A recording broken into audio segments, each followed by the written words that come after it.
सभी को नमस्कार। आज हम कक्षा 10 का पहला चैप्टर मैथ का जो है वास्तविक संख्याएं उसका 1.1 एक एक करके सवाल पढ़ेंगे डिटेल से। तो 1.1 में जो पहला प्रश्न है, पहला चैप्टर का पहला प्रश्न है, वह है आपके सामने।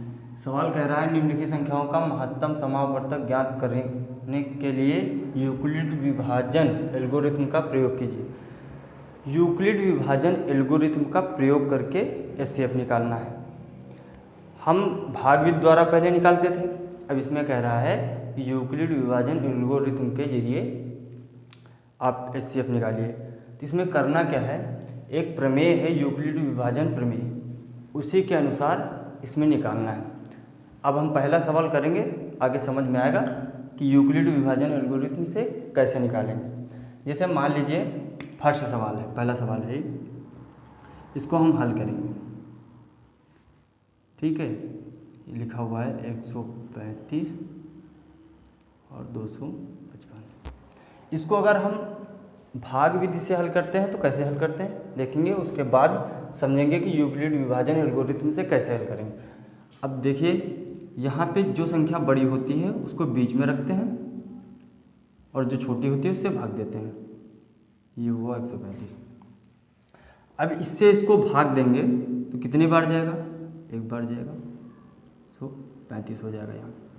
यहाँ पे 0 आ जाएगा और यहाँ पे आ जाएगा 9, ये कट जाएगा हासिल 15। अब इसमें एक चीज़ दिख रही है कि हमको पता है कि भाज्य जो है बराबर होता है भाजक गुणे भाग फल प्लस शेष फल के। और यही चीज़ यूक्लिड विभाजन प्रमेय भी कहती है कि भाज्य जो है भाजक गुणे भागफल प्लस शेष फल के बराबर होता है। इसका मतलब क्या हुआ, इसका मतलब ये हुआ कि इन दोनों का गुणा, भाजक और भागफल का गुणा और शेष फल ऐड कर दिया जाए तो बीच का भाज्य आ जाता है। बात यही है। और यूक्लिड की जो प्रमेय है वो भी यही कहती है कि भाज्य बराबर होता है भाजक गुणे भागफल प्लस शेष फल के। लेकिन यूक्लिड की जो प्रमेय है उसको इस रूप में न लिख के लिख दिया गया है a बराबर बी क्यू प्लस आर। बात ये भी वही है और बात ये भी वही। a यहाँ पर क्या है, भाज्य है, b क्या है, भाजक है, q क्या है, भागफल है, और r क्या माना है, शेषफल माना है। इसको इस रूप में ना लिख के इस रूप में लिख दिया जाता है, जिससे हमको लिखने में कम टाइम और आसानी होती है। यूक्लिड ने बात यही कही थी कि भाज्य बराबर भाजक गुणे भागफल प्लस शेषफल होता है, और यही इसी चीज़ को इस रूप में लिख दिया गया है, जिससे हमको लिखने में बेहद आसानी होती है, a बराबर बी क्यू प्लस आर। इसमें शब्द में कह रखा है यूक्लिड विभाजन एल्गोरिथम। एल्गोरिथम का मतलब होता है किसी चीज़ को चरणबद्ध तरीके से लिखना। इसका मतलब है कि यूक्लिड विभाजन जो प्रमेय है उसके तहत हम चरणों से एलसीएम को करेंगे और चरणों में लिखेंगे तो उसको कहा जाएगा यूक्लिड विभाजन एल्गोरिथम है। किसके, यूक्लिड की प्रमेय को जब हम चरणबद्ध तरीके से लिखेंगे तो कहेंगे कि ये यूक्लिड विभाजन एल्गोरिथम है। अब इस चीज़ का प्रयोग हम यहाँ पे करेंगे। हम अपना जो एचसीएफ है ऐसे ही करेंगे और उसको चरणों में यहाँ पे लिखेंगे, क्योंकि उसने कहा है यूक्लिड विभाजन एल्गोरिथम का प्रयोग कीजिए। हम इधर हल करते रहेंगे और इसको एल्गोरिथम के रूप में लिखते रहेंगे। अब करना क्या है, करना है आपको हल। हल में क्या लिखोगे, यूक्लिड विभाजन प्रमेय से। उससे पहले आपको लिखना होगा हल में कि a क्या होगा, बड़ा होगा b से। a क्या होगा, बड़ा होगा b से, और a क्या है, भाज्य होगा, और भाजक छोटा होगा। ठीक, अब यहाँ पे देखो क्या है, यहाँ पे a जो है 225 है, b क्या है 135 है। अब इसको हम हल किए इस रूप में। अब क्या कहेंगे, यूक्लिड विभाजन, अब इस प्रमेय का नाम देंगे यूक्लिड विभाजन प्रमेय से। अब यूक्लिड विभाजन प्रमेय से क्या करेंगे, यूक्लिड विभाजन की प्रमेय लिख देंगे, a बराबर बी क्यू प्लस आर। अब इसको जब हम चरणों के रूप में लिखेंगे तो ये हो जाएगा यूक्लिड विभाजन एल्गोरिथम। कैसे होगा, अब यहाँ पे हम जैसे करते थे वैसे ही करेंगे, सिर्फ हमको क्या है इसके मान जो है यहाँ पर रख के यहाँ रख देंगे, इससे हमको आसानी होगी और आसानी के साथ हम अपना HCF निकाल के यहाँ पे चरणों के तहत दिखा देंगे। अब हम लिखेंगे चरण फर्स्ट, इसमें क्या लिखेंगे, अब इसको हल ऐसे ही करेंगे। यहाँ पे देखो ए क्या है, ए है 225, अब बराबर लगा देंगे, ए क्या है भाज्य है, भाज्य कितना है 225। अब बी कितना है, यहाँ पे बी देखो कितना है, ए बी देखना, बी है 135, क्यों कितना है, क्यों ये क्या था भागफल था, तो क्यों कितना है 1 है, और आर कितना है, आर है 90। तो अब सीधा सीधा दिख रहा है यहाँ पे कि जब हमारा भाग पूरा पूरा चला जाता था, शेषफल 0 आ जाता था, तो हम मान लेते थे कि जो भाजक है वही HCF होता था। इसमें क्या मानेंगे, इसमें भाजक है क्या, भाजक यहाँ पे B है और शेषफल क्या है R है। जब यहाँ पे R शेषफल R है, शेषफल R 0 हो जाएगा, तब मान लेंगे भाजक क्या है B है, B आंसर हो जाएगा। इसका मतलब क्या है, R जब 0 होगा तो B जो है हमारा आंसर हो जाएगा। यहाँ लिखेंगे हम R बराबर 0 नहीं है भी, जब अभी R बराबर 0 नहीं है तो इसका मतलब यह आंसर अभी नहीं है, इसको हम हटा दे रहे हैं। अब इसके बाद आगे हल करेंगे। आगे हल कैसे करते हैं, आगे हल करेंगे, इस शेषफल को भाजक मान लेते हैं और शेषफल को हम भाजक मानेंगे और ये जो पहले जो भाजक था उसको हम भाज्य मान लेंगे। भाज्य का मतलब A 135। अब ये कितनी बार जाएगा, ये भी एक बार जाएगा, बे उतरेगा आ जाएगा और यहाँ पे 5 आ जाएगी, इसमें 4 आ जाएगा।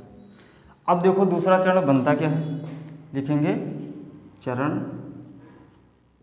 2। सेकंड चरण बनता है, वहाँ पे देखो क्या है, B कितना है, A कितना है और R कितना है, Q कितना है। तो वहाँ पे जो A है, A 135 है बराबर B कितना है जिससे भाग दे रहे हैं 90 है, और भागफल कितना है Q 1 है, और शेषफल R 45। अभी भी शेषफल जो R है 0 नहीं आया है। अब इसके बाद तीसरा चरण क्या है, उसको हल करेंगे। हल करने के लिए 2 बार में पूरा पूरा कटता हुआ दिख रहा है। अब इसके बाद क्या हुआ, चरण नंबर 3, चरण थर्ड में क्या है, 90 बराबर 45 गुणे 2 प्लस 0। अब यहाँ पे सीधा सीधा R बराबर 0। अब हम कह सकते हैं कि जब R बराबर 0 तो B बराबर कितना होगा, B बराबर 45, और B ही हमारा आंसर हुआ था, B हमारा आंसर था। इसलिए हम लिख सकते हैं कि 45 HCF हमारा आंसर हो जाएगा। हमको करना क्या है, हमको भागविधि से ही पूरा करना है और हमको यूक्लिड विभाजन प्रमेय का प्रयोग करते हुए इसको चरणों में ऐसे करके दिखा देना है। तो ये हो जाएगा यूक्लिड विभाजन एल्गोरिथम। एल्गोरिथम का मतलब ही होता है किसी चीज़ को चरणों में लिखना। अब यह भाग विधि से ना होकर चरणों में आ गया है, हमको करना रफ में ऐसे है, उसके बाद रफ के बाद हमको ऐसे ऐसे चरणों में लिख देना है और हमारा आंसर आ जाएगा, दिखा सकते हैं। अब सवाल नंबर 2 कहता है, सवाल नंबर 2 है 96, और इसको भी यूक्लिड विभाजन एल्गोरिथम से ही हमको हल करना है।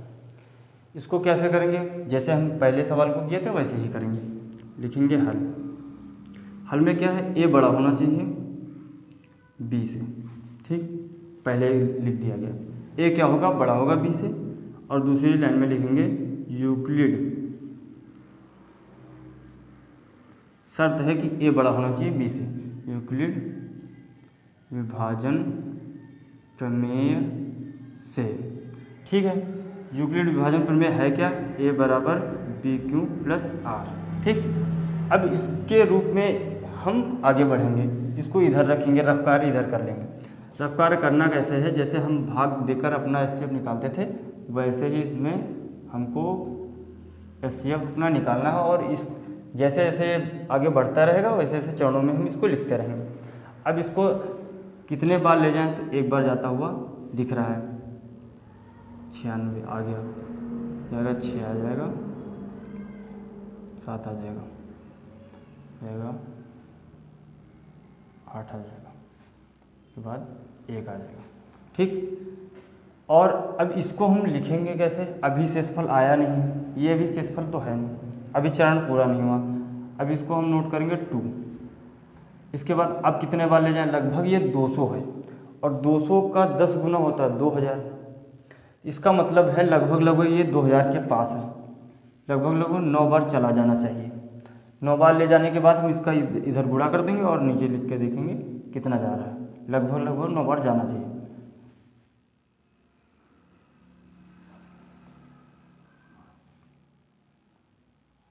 इन्होंने 81, 5 86 के 6, हासिल आया 8, 9 कम 9 9 8 17, इतना आया। अब इसका मतलब है 9 बार ये भाग चला गया। अब 12 में से 4 जाएगा, बचेगा 8। अब यहाँ पे चला गया था तो यहाँ से हासिल लेना पड़ेगा, हासिल लोगे तो हो जाएगा 15, 15 में 6 जाएगा, बचेगा 9, और उसके बाद ये आ जाएगा, यहाँ पर से हासिल चला गया था, ये आएगा 0 क्रॉस आया कितना 98। अब इसके बाद हमको और 0 उतारना पड़ेगा क्योंकि अभी ये शेष तो है नहीं, काट के देखेंगे। इसके बाद लगभग हमको दिख रहा है कि 1000 के पास है और ये 200 के पास है। लगभग अगर देखा जाए 200 से हम भाग देते हैं 1000 को तो 5 बार जाता है, तो ये लगभग हमको 200 से कम दिख रहा है और 1000 से ये भी कम है, तो लगभग हमको ये 5 बार दिखना चाहिए जाते हुए। अब देखेंगे अगर 5 से गुणा करके देखें, 6 30 होता है, 0 आ गया, 45 होता है, 45 और 3 48 के 8 हासिल आया 4 9, पूरा कट गया। इसका मतलब क्या हुआ, इसका मतलब ये हुआ कि शेषफल r जो है 0 आया। अब इसको हम लिखेंगे कैसे चरणों में, यहाँ पे जो ये आया था ये शेषफल नहीं था क्योंकि अभी भाग जा रहा था, इसको हम शेषफल नहीं, अब इस शेषफल 0 आया है। अब भाग पूरा चला गया है, यहाँ पर यदि कुछ शेषफल आता तब 196 नोट करके हम भाग देते, लेकिन यहाँ पे क्या है 0 आया है। 0 आने के कारण हम मान लेंगे कि भाग पूरा चला गया है।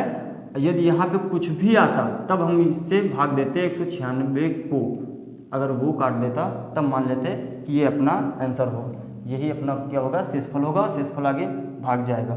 तो इसमें पूरा कट गया, तो इसको लिखेंगे कैसे, लिखेंगे a कितना है, a है 38,220 बराबर b कितना है इंटू q है 195 प्लस r कितना है 0। अब यहाँ लिख सकते हैं r बराबर 0,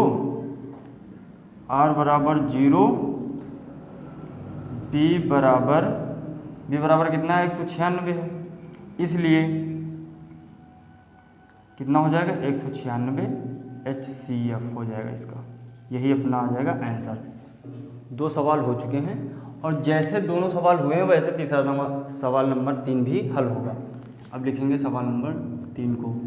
सवाल नंबर 3 जैसे फर्स्ट सेकंड को किए थे ठीक वही मेथड वही विधि हम सवाल नंबर 3 के लिए पूरी यूज करेंगे।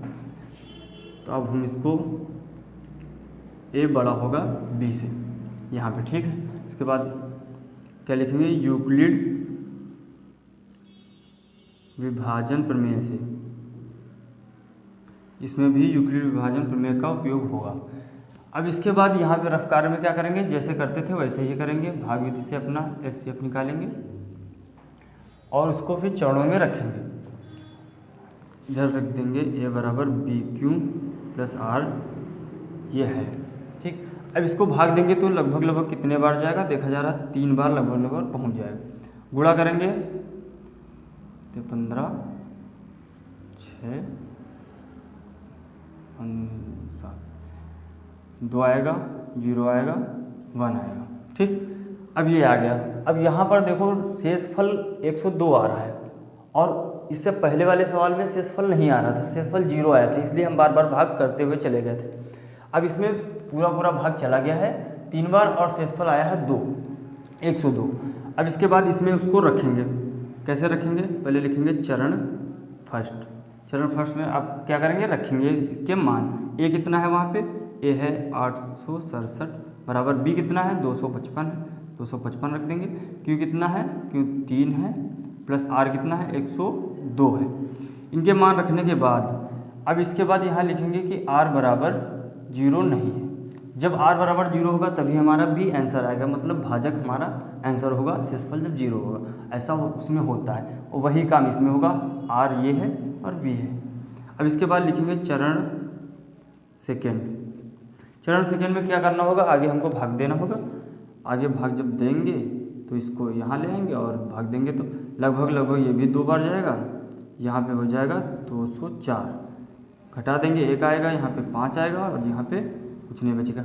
अब दूसरा चरण क्या कहता है, दूसरा चरण हो गया 255 ए है और इसके बाद 102 × 2 प्लस आर कितना है। अब यहाँ पर भी आर बराबर 0 नहीं आ रहा है, इसका मतलब बी आंसर नहीं होगा। और आगे ले जाएंगे इस 51 से 102 को भाग देंगे, ये 2 बार पूरा चला गया, दिख रहा है साफ साफ। अब क्या होगा, चरण नंबर 3 क्या होगा, 102 आएगा बराबर कितना होगा 51 × 2 प्लस आ जाएगा, प्लस में 0। अब देखो यहाँ पे r बराबर 0 आ गया है। जब r बराबर 0 होगा तब भी अपना आंसर होगा, लिखेंगे r बराबर 0, b बराबर 51 आया है। इसका मतलब क्या हुआ, हम लिखेंगे इसलिए 51 HCF होगा और यही हमारा आंसर होगा। ठीक, तो लगभग आशा है कि आपने यूक्लिड विभाजन एल्गोरिथम के तीनों सवाल समझ लिए होंगे। विभाजन, ये जो शब्द है एल्गोरिथम, इसका मतलब होता है किसी चीज़ को चरणों में लिखना। और यूक्लिड विभाजन, हमारी प्रमेय थी यूक्लिड विभाजन प्रमेय, उस प्रमेय का इस्तेमाल करते हुए एल्गोरिथम का मतलब है चरणों में लिखना। उस प्रमेय का इस्तेमाल करते हुए हमको चरणों में इसको हल करना था, तो चरणों में हल हो गए तीनों। तो अब हम हल करेंगे सवाल नंबर 2। सवाल नंबर 2 को पहले ठीक से पढ़ेंगे और समझेंगे, क्योंकि मेन होता है समझना। अगर सवाल समझ में आ गया तो समझो आधे से ज़्यादा सवाल हो गया। सवाल कह रहा है दर्शाइए कि कोई भी धनात्मक विषम पूर्णांक 6q + 1 या 6q + 3 या 6q + 5 के रूप का होता है। हमको दर्शाना है कि कोई भी विषम पूर्णांक 6q + 1 या 6q + 3 या 6q + 5 के रूप का होता है। तो सबसे पहले इसमें हम करेंगे क्या, हम मानेंगे पहले कि माना ए एक विषम धन पूर्णांक है। ए एक विषम धन पूर्णांक है और इसमें a बड़ा होगा b से, और हम क्या करेंगे b बराबर 6 ले लेंगे। इसका मतलब क्या है, b बराबर 6 ही क्यों लिए, क्योंकि सवाल में दे रखा है कि 6q + 1 के रूप का है और हमको 6q + 1 के रूप का सिद्ध करने के लिए हमको 6 लेना पड़ेगा। b बराबर 6 इसलिए हमने माना है, लिया है। a क्या होगा, बड़ा होगा b से। अब इसके बाद हमको करना क्या है, इसमें हमको करना है कि b बराबर 6, अब लिखना है यूक्लिड विभाजन प्रमेय से। क्या करेंगे, यूक्लिड विभाजन प्रमेय से। अब यूक्लिड विभाजन प्रमेय से, अब यूक्लिड विभाजन प्रमेय से क्या करेंगे, यूक्लिड विभाजन प्रमेय होती क्या है पहले लिखेंगे, उसके बाद से यूक्लिड विभाजन a बराबर bq + r ये होता है। और होता क्या है कि यहाँ पे एक कथन और है कि जो ये r है शेषफल, ये 0 से बड़ा होगा या 0 के बराबर होगा, और r क्या है, r b से क्या होगा, छोटा होगा।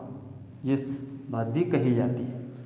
अब इसके बाद इसमें देखो b बराबर जब 6 रखेंगे तो क्या होगा, जब b बराबर 6 रखेंगे तो क्या बनेगा, a बराबर क्या हो जाएगा 6q प्लस r। अब यहाँ पे एक चीज़ दिख रहा है कि r अगर b कितना है, b 6 है तो b से कम ही r होगा, तो r कितना हो जाएगा, यहाँ पे r के मान हो जाएंगे 0 हो जाएगा, 2 हो जाएगा, 3 हो जाएगा, 4 हो जाएगा और 5, मतलब b से कम मान होंगे। b 6 है, r के मान कितने होंगे 5 से नीचे तक होंगे, 0 से नीचे नहीं, 0 के बराबर होगा या 0 से बड़ा होगा, तो 0 और 6 के बीच में होंगे, तो 0 और 6 के बीच में ये मान आ जाएंगे। अब हम क्या करेंगे, अब हम इन मानों को इस समीकरण में एक एक करके रखेंगे। क्या रखेंगे, एक बार में हम लिख दे रहे हैं कि इन r के मानों को, r के मान क्रमशः रखने पर, क्योंकि बार बार लिखना पड़ेगा कि r का मान 0 रखने पर, 1 रखने पर, 2 रखने पर, इससे अच्छा है कि आप लिख दो r के मान क्रमशः रखने पर। अब क्या होगा, अब इसमें r के मान क्रमशः रखते हुए चले जाएंगे और पता चल जाएगा a, अब होगा क्या, a बराबर पहले रखेंगे 0 हो जाएगा 6q प्लस 0। अब इसमें एक चीज़ देखो, ये जो 6 है सम है, और सम का किसी भी अंक के साथ, क्यों कोई भी अंक हो गुणा होगा, गुणा होने के बाद सम ही आएगा, विषम नहीं आएगा। 6 का किसी भी पूर्णांक के साथ गुणा होगा, कितना आएगा, सम ही आएगा, विषम नहीं आएगा। इसका मतलब क्या हुआ, 0 तो कुछ नहीं, a बराबर कितना हो जाएगा 6q क्या है, 6q सम है, और सम एक सम के बराबर, तो ये क्या हो जाएगा, सम हो जाएगा। अब इसके बाद आगे a बराबर 6q प्लस 1 रखने पर r का मान 1 रख दिए। देखो ये सम था ही, सम में एक जोड़ दोगे तो क्या हो जाएगा, विषम हो जाएगा, ये हो गया विषम। अब a बराबर 6q प्लस 2 रखने पर, अब सम था, सम में फिर सम जुड़ रहा है तो सम ही आएगा।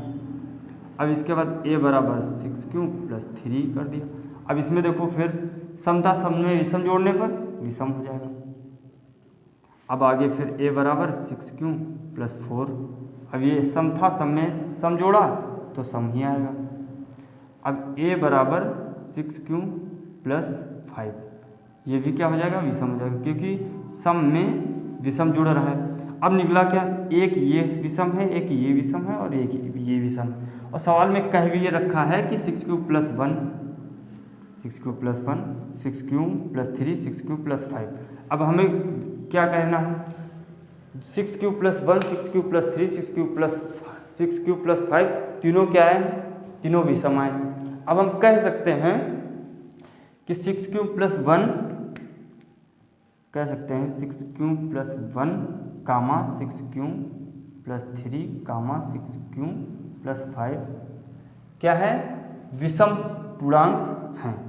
ठीक, आप कह सकते हैं विषम पूर्णांक हैं, क्योंकि ये तो सम हो गए 3, 6q plus 1, 6q plus 3, 6q plus 5, ये तीनों के तीनों क्या है, विषम पूर्णांक हैं।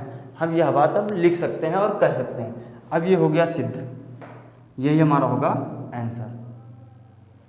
ठीक, अब हम हल करेंगे सवाल नंबर 3। सवाल नंबर 3 को देखेंगे, पहले कह क्या रहा है। सवाल नंबर 3 कह रहा है, किसी परेड में 616 सदस्यों वाली एक सेना की टुकड़ी 32 सदस्यों वाले एक आर्मी बैंड के पीछे मार्च करना है। दोनों समूहों को समान संख्या वाले स्तंभ में मार्च करना है, उन स्तंभों की अधिकतम संख्या क्या होगी। इसका मतलब कह रहा है कि 616 सदस्य हैं किसी टुकड़ी में, और 32 सदस्यों वाले एक आर्मी बैंड की भी टुकड़ी है, और इनको एक साथ मार्च करना है। मार्च का मतलब चलना है, जाना है। तो कह रहा है कि 32 जो हैं इनके पीछे 616 कैसा लगाया जाए कि ये एक समान रूप में बढ़ जाए, एक जो संख्या है बराबर रहे सबके पीछे। तो इसको लगाने के लिए, इसको हल करने के लिए सीधा सीधा दिख रहा है कि हमको 32 और 616 का अगर एचसीएफ निकाल लिया जाए तो पता चल जाएगा कि 32 जो आर्मी बैंड के सदस्य हैं उनके पीछे कितने लोग आएंगे। तो हमको इसमें एचसीएफ निकालना है। तो HCF इसका निकालेंगे हम। अब हम करेंगे क्या, अब हम इसको हल करेंगे। हल करने के लिए क्या लिखेंगे इसमें, सबसे पहले क्या होना चाहिए, A जो है बड़ा होना चाहिए B से। अब इसको भी उसी रूप में हल करेंगे, ठीक। अब इसको हल कैसे करना है, अब इसको HCF निकालना है, तो HCF निकालने के लिए 32 और ऐसे करके जो भाग विधि है उसी को यूज करेंगे। लेकिन सवाल में और पहले जो सवाल लगा चुके हैं उसमें यूक्लिड विभाजन प्रमेय का प्रयोग हुआ है, तो इसमें भी हम लोग यूक्लिड विभाजन के प्रमेय से ही हल करेंगे। इसमें हल कैसे करना, अब क्या करेंगे, अब लिखेंगे यूक्लिड विभाजन प्रमेय से, ठीक। क्या है यूक्लिड, A बराबर BQ प्लस R। अब इसको हम भाग देंगे, कितनी बार जाएगा, एक बार जाएगा, यहाँ आएगा 32, यहाँ आ जाएगा 9, जाएगा नहीं, हासिल लेंगे 11 11 में 6 गया, 11 में 2 जाएगा, 9 बचेगा, 5 5 में 3 जाएगा, बचेगा 2। अब ये इतना हो गया। अब इसमें एक चीज़ और देखना है कि ये भी शेष फल नहीं है, शेष नहीं है, ताकि 29 से 32 को भाग दे। अभी क्या करना है, इसको नोट करना है। अब इसके बाद जब भाग जाएगा तब पूरा मान लिया जाएगा, कुछ ना कुछ शेषफल आएगा। इसके बाद जाएगा भी कितने बार, लगभग 9 बार जाएगा, क्योंकि यहाँ 32 है, 32 30 के करीब है, और ये 296 है, और ये 300 के करीब है, तो 9 बार इसको हम ले जाएंगे। 9 बार ले जाने के लिए इसका गुणा करेंगे, यहाँ पर आएगा 8 दूनी 18, 27 27 1 28, इतना हो गया। अब इसको घटाएंगे, घटाने में आएगा यहाँ पे 8, हासिल लिया, 8 आ गया। 8 आने के बाद अब इस यहाँ पे 8 हासिल दे गया, तो 1 घट जाएगा, 0 बचेगा, यहाँ क्रॉस, 8 में 8 जाएगा, 0 बचेगा। अब इसके बाद क्या है, ये शेषफल आ गया, इसका मतलब क्या है, ये R आ गया। अब हम क्या करेंगे, वैसे जैसे पहले करते थे, चरण फर्स्ट क्या है, A कितना है 616 है, बराबर B कितना है, B है 32, और Q कितना है 19, R कितना है, R है। अब यहाँ पे R आया है, ये R नहीं था, R आया है 8। अब यहाँ पे लिख सकते हैं कि अभी R बराबर 0 नहीं है, इसलिए यह आंसर नहीं आएगा। अब इसके बाद लिखेंगे चरण 2। चरण 2 लिखने के लिए पहले हम हल करेंगे, इसको आगे बढ़ाएंगे। आगे बढ़ाने के लिए 8 से 32 को भाग दे देंगे, कितने बार जाएगा, 4 बार जाता हुआ दिख रहा है। अब इसके बाद इसको चरण 2 में कैसे लिखेंगे, 32 बराबर किसके बराबर है, 8 × 4 प्लस 0। अब यहाँ दिख रहा है कि R बराबर अब की बार 0 आ गया है। जब R बराबर 0 होता है तो B हमारा आंसर हो जाता है। इसका मतलब क्या हुआ कि R बराबर 0, B बराबर 8, हमारा B इसलिए क्या होगा, 8 हमारा आंसर हो जाएगा। HCF होगा, HCF ही अपना आंसर। इसका अब हम हल करेंगे सवाल नंबर 4। पहले सवाल नंबर 4 को हमको देखना है, सही से पढ़ना है और समझना है, उसके बाद हम इसको हल करेंगे आसानी से। इसमें लिखा हुआ है यूक्लिड विभाजन प्रमेय का प्रयोग करके दर्शाइए कि किसी धनात्मक पूर्णांक का वर्ग, ये लाइन बहुत इंपॉर्टेंट है, धनात्मक पूर्णांक का वर्ग किसी पूर्णांक m के लिए 3m या 3m+1 के रूप का हो सकता है। इसको पहले समझो, धनात्मक पूर्णांक का वर्ग जो है 3m या 3m+1 के रूप का हो सकता है। इसका मतलब है कि 3 जो है उसको काट रहा होगा यहाँ पे, और यहाँ पे क्या है 3m काट रहा होगा, शेषफल बना रहा होगा। इसको हम हल कैसे करेंगे, लिखेंगे हल। पहले तो हम इसमें मानेंगे कि, पहले लिखेंगे कि माना A व B एक ऐसे धनात्मक पूर्णांक हैं जहाँ A बड़ा है B से और B बराबर कितना है 3। B बराबर 3 क्यों लिए, क्योंकि सवाल में 3m+1 के रूप का हमको लाना है, इसलिए लिए। अब क्या करना है, अब मान लिए हैं A और B एक ऐसे धनात्मक पूर्णांक है जहाँ A बड़ा है B से और b बराबर है 3 के। अब मानेंगे, अब क्या करना है, अब करना है यूक्लिड विभाजन प्रमेय से। यूक्लिड विभाजन की प्रमेय क्या है, पहले उसको लिखेंगे, a बराबर बी क्यू प्लस आर।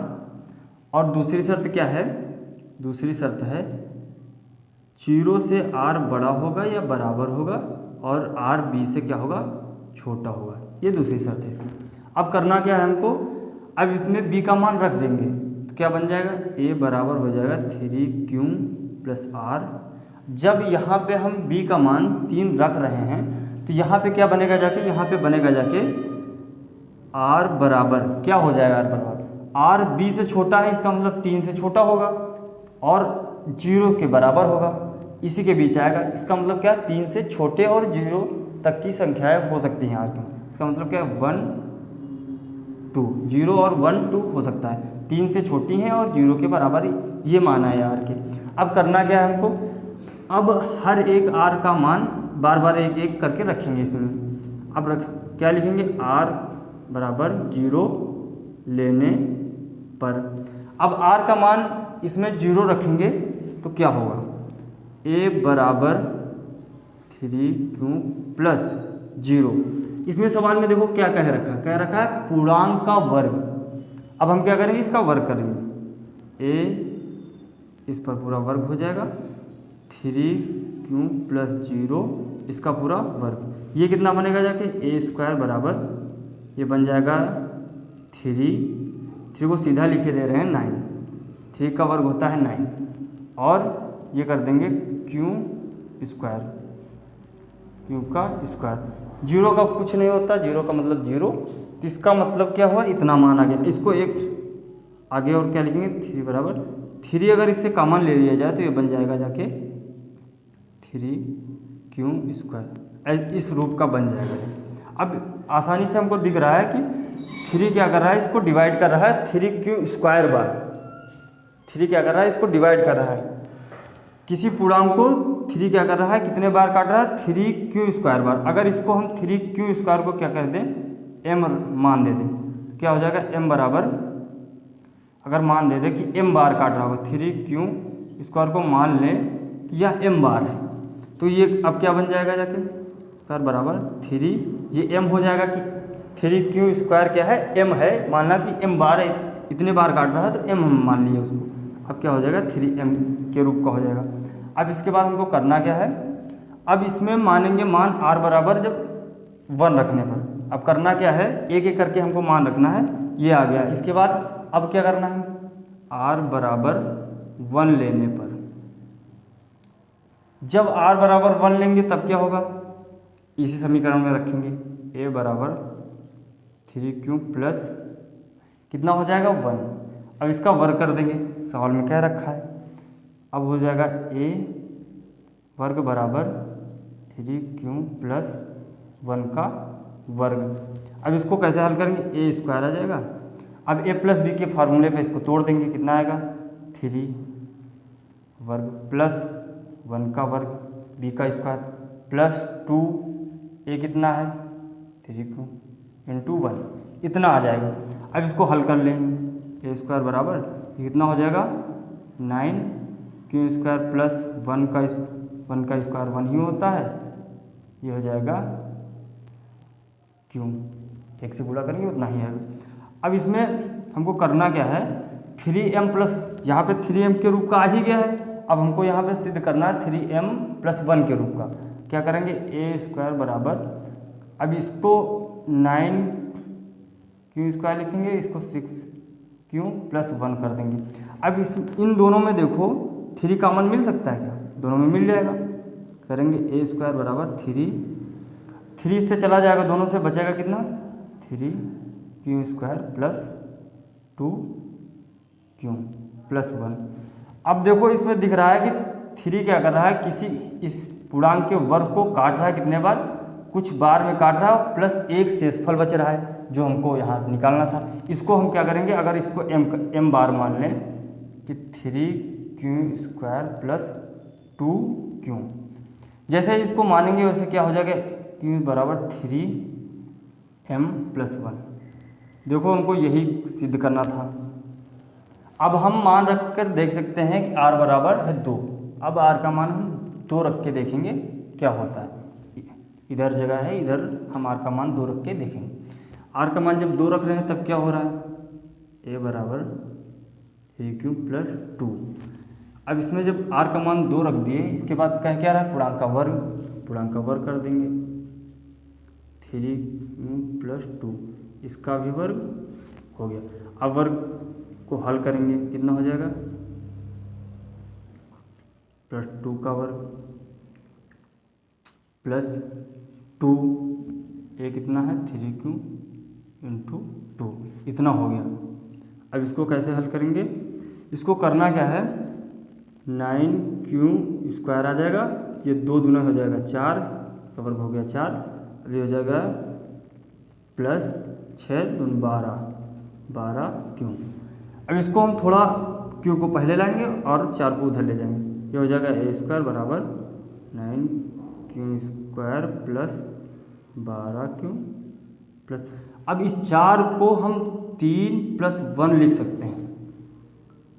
4 को 3 और +1 4 ही आएगा, इस रूप में लिख सकते हैं। अब करेंगे क्या, हम a² बराबर, इन तीनों में देखो 3 कॉमन है, 3 कॉमन ले लेंगे, बचेगा क्या 3Q² + 3 जैसे ही कॉमन लेंगे यहाँ हो जाएगा 4, यहाँ Q आ जाएगा प्लस, यहाँ 1 हो जाएगा और +1 हो जाएगा। अब इसको देखो सही ठीक से, अगर इसको हम m मान लें तो 3 क्या कर रहा है, इतने बार में कुछ बार में काटा, कितने बार में काट रहा है, अगर m मान ले तो मान लिया जाएगा 3m + 1 बार काट रहा होगा। अब क्या करेंगे हम, यहाँ पे जो है a² बराबर, इसको हम क्या मान ले रहे हैं, m बार काट रहा है, 3m + 1 के रूप का हो जाएगा। अब यहाँ पे हम मान लेते हैं, इधर लिख देंगे, इधर लिखे दे रहे हैं 3Q² + 4Q + 1 क्या है m, ठीक। अगर ये m है, m बार काट रहा है, कुछ बार काट रहा था हमने उसको m मान लिया, तो m बार काट पा रहा है, तो 3m + 1 के रूप का, और शेषफल कितना बच रहा है, 1 बच रहा है, वहाँ दे भी रहा है 3m + 1, तो शेषफल 1 बच रहा है, ये भी अपना सिद्ध हो गया। एक बार 0 रख के देखे तो 3m के रूप का आया, 1 रख के देखे 3m + 1 के रूप का आया, और 2 रखे 3m + 1 के रूप का है। इसका मतलब सिद्ध हो गया है। अब हम सवाल नंबर 5 हल करेंगे। पहले तो इसको हम समझेंगे कि कह क्या रहा है। पहले देखो इसमें कह क्या रहा है, कह रहा है यूक्लिड विभाजन प्रमेय का प्रयोग करके दिखाइए कि किसी धनात्मक पूर्णांक का घन 9m, 9m+1 या 9m+8 के रूप का होता है। तो इसमें कह रहा है कि किसी लाइन, ये समझने वाली, किसी धनात्मक पूर्णांक का घन, ये लाइन आपको समझनी पड़ेगी। इससे पहले वाले प्रश्न में पूछ रहा था कि धनात्मक पूर्णांक का वर्ग, और इसमें पूछ रहा है धनात्मक पूर्णांक का घन। सेम प्रोसेस वही वाला होगा इसका जो सवाल नंबर 4 में किए थे, पूरा प्रोसेस वही होगा लगभग। और इसमें सिर्फ क्या करना है, इसमें वर्ग की जगह पे आपको घन करना है। तो इसको हल करेंगे कैसे, लिखेंगे हल। इसमें भी वही प्रोसेस रहेगा, क्या करेंगे, माना इसमें भी a और b 2 पूर्णांक हमको मानने पड़ेंगे। माना a व b 2 धनात्मक पूर्णांक है, जहाँ b से a क्या होगा, बड़ा होगा, और b बराबर 3 होगा। 3 क्यों लिए b बराबर, क्योंकि 3 क्या है, 9 को काट देता है पूरा पूरा, इसलिए 9 की जगह पे हम b बराबर 3 ले लिए। अब करेंगे क्या, वही काम। अब यूक्लिड विभाजन प्रमेय से, क्योंकि यूक्लिड विभाजन प्रमेय से ही का प्रयोग करके ही हमको दिखाना है। यूक्लिड विभाजन प्रमेय से, यूक्लिड विभाजन प्रमेय से, और यूक्लिड विभाजन का प्रमेय भी लिखेंगे, a बराबर BQ + R। दूसरी शर्त क्या है, दूसरी शर्त है कि R जो है 0 से, R जो है 0 के बराबर होगा या 0 से बड़ा होगा, और b से क्या होगा, छोटा होगा। अब इसमें जब b का मान रखेंगे तो क्या बनेगा, a बराबर 3q प्लस आर। जब b का मान 3 हो जाएगा तब r के मान कौन कौन से आएंगे, क्योंकि b कितना है 3 है और 3 से छोटे मान आने चाहिए, 3 से छोटे आने चाहिए और 0 तक आने चाहिए। क्या होगा, r का मान 0 हो जाएगा, 1 हो जाएगा, 2 हो जाएगा, 3 नहीं होगा, 3 क्योंकि b का मान ही 3 है। अब इनके मान क्या करेंगे, इसमें रखेंगे, क्या लिखेंगे, r बराबर 0 लेने पर। एकदम वैसा ही करते हैं जैसा हमने इससे पहले वाले सवाल में किया था। r का मान हम 0 रखेंगे, क्या आएगा, a बराबर 3q प्लस 0।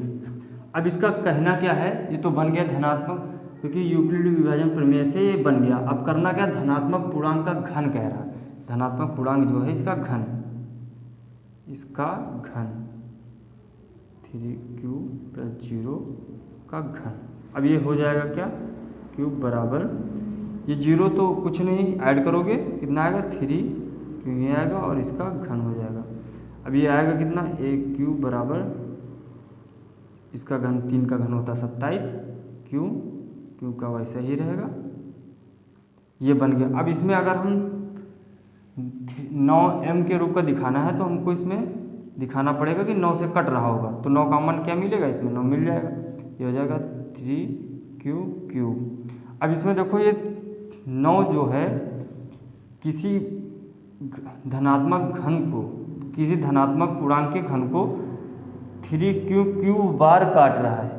इसका मतलब क्या है, 3q क्यूब बार काट रहा है। अगर हम कहें कि m बराबर 3q क्यूब है, मान लीजिए कि हमने कहा कि 3q क्यूब जो है वो m के बराबर है, तब क्या होगा, m बार काट देगा, 3q क्यूब बार काट रहा था। अब मानेंगे जब m का मान रख देंगे तो मान लेंगे कि 9m बार काट रहा होगा, क्या हो जाएगा, 3m बराबर 3 क्यूब बराबर हो जाए, a क्यूब बराबर हो जाएगा 9m, क्योंकि इसका मान कितना मान लिए, m बार काट रहा होगा।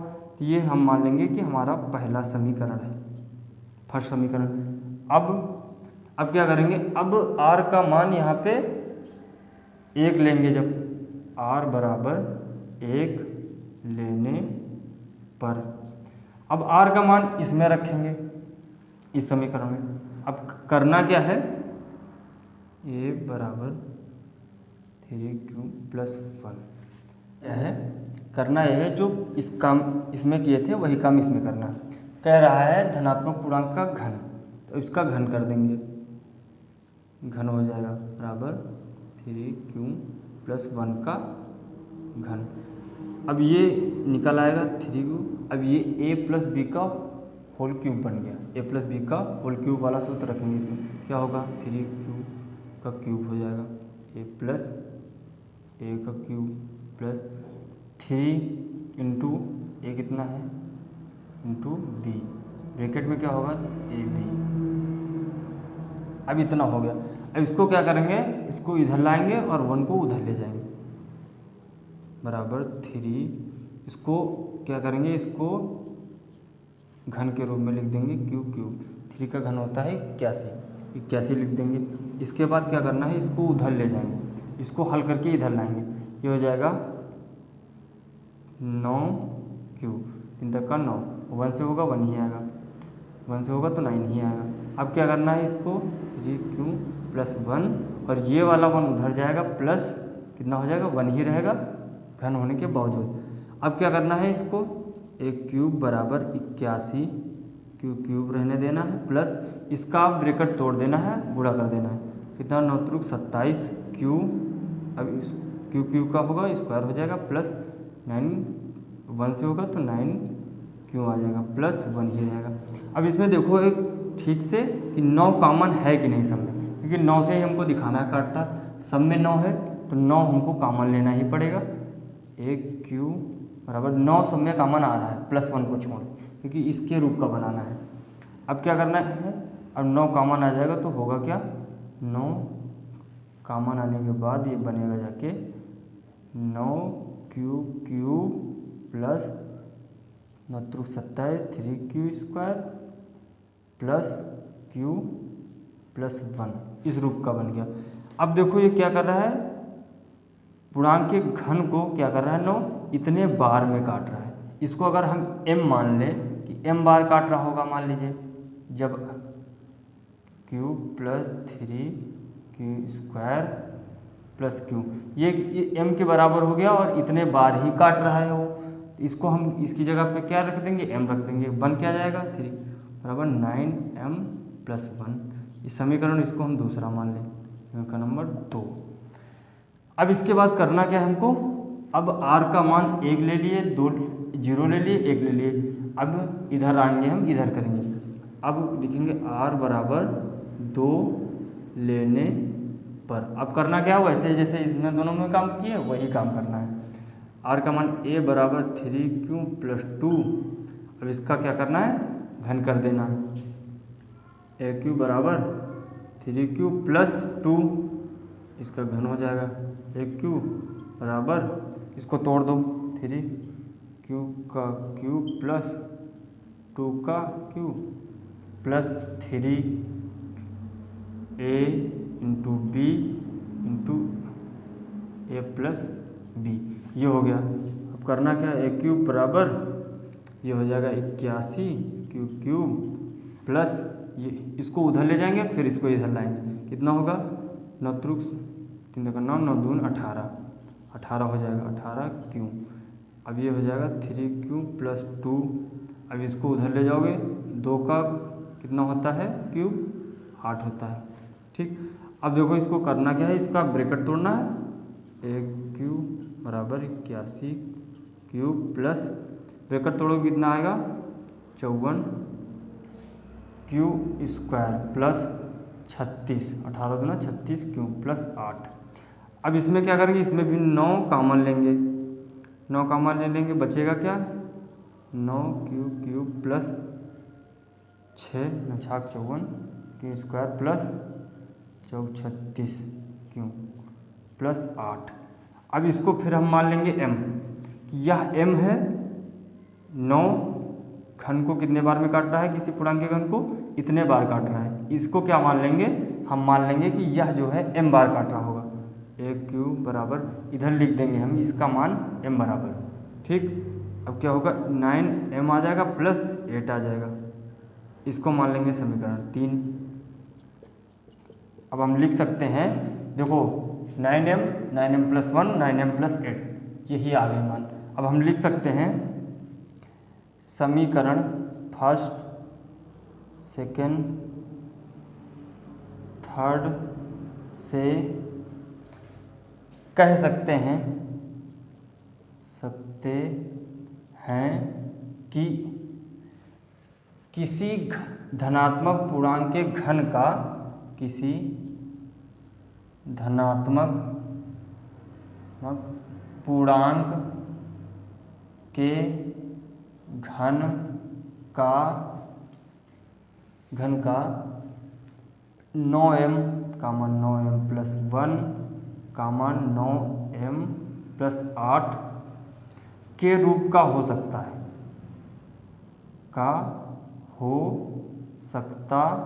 है, ये लाइन हम लिख सकते हैं। देखिए एक ये हुआ, एक ये हुआ, एक ये हुआ, तीनों हमने सिद्ध कर दिए कि 9m प्लस 1 9m प्लस 8 के रूप के हम मान आ सकते हैं।